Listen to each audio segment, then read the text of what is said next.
अगर आप भी चाहते हैं चिंगारी म्यूजिक का वीडियो सबसे पहले आप तक तुरंत पहुंचे तो लाल बटन दबाकर चैनल को सब्सक्राइब करना ना भूलें। हेलो माल माल के माल कैसन माल रे? ए माल अरे बोल ना केकरा से बात करे के हको के बोला ही तू? माल रे छोड़ा हमरा पहचाने ही मार के नाक मुंह फुला देबो। हमर बात ध्यान से सुन।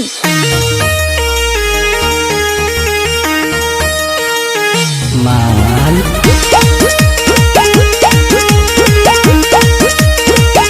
माल म्यूजिक बाय चंदन सिंह। फेरे कहाँ से फोन छोड़ा पैनी हरे बोल कहाँ के नंबर लगैनी हरे? अरे क्या बोल रही बोले?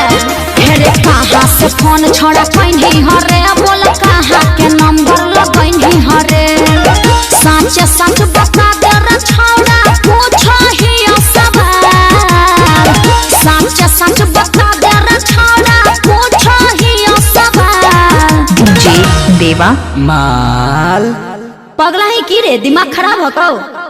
ए माल रे छोड़ा घर में माई बहन नहीं हो की? माल गे मैया गे देखी ना कोई फोन करके माल माल पहले है डीजे बेसार में बुझाई है। बोले बोले के हमर माल हो कौ कैसन हाथ की बोले के हमर माल हो कौ कैसन हाथ। अच्छा समझ गेले उससे पूरा से सोनुआ बोल ही तू। डीजे देवा पशुपतिपुर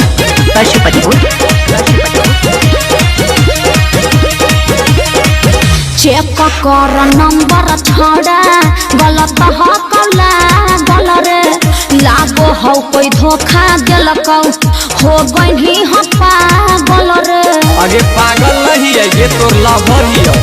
नहीं कोई गलती निशा देख हम कैली अंगे देखो नंबर छंगी यही से लगैली अंगे। बढ़ा चढ़ के बोला तो हो जाए तो बवाल। बढ़ा चढ़ के बोला तो हो जाए तो बवाल।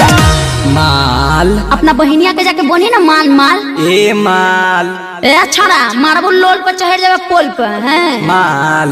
हे भगवान छोरा मरबो नहीं करे है। बोले बोले के हमर माल हो कौ कैसन हाल। छोरा दे बोले के हमर माल हो कौ कैसन हाल। रे सही सही बता कन्हैया बोला है कि ललवा बोला है? देवा पशुपतिपुर नहीं हो कि सुना तो तोरा हो कि बुरा करे अमित यासी कभी की हो जाता सो करे। देख छोरा सही सही बता क्या बोल रही तू? कहियो साचा छौरी बातिया रे माल लगे। अच्छा हम हियो लवर तोरू तानी पहचान लगे।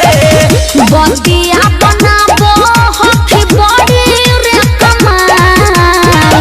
बतिया बनाबो हो कि बड़ी रे कमाल।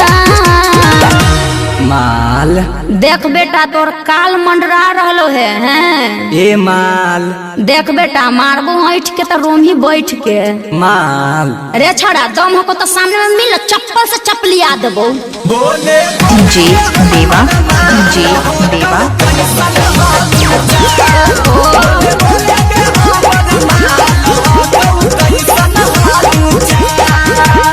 तेरे छोड़ा गोड़ पर रहियो हमरा तंग मत कर रख फोन।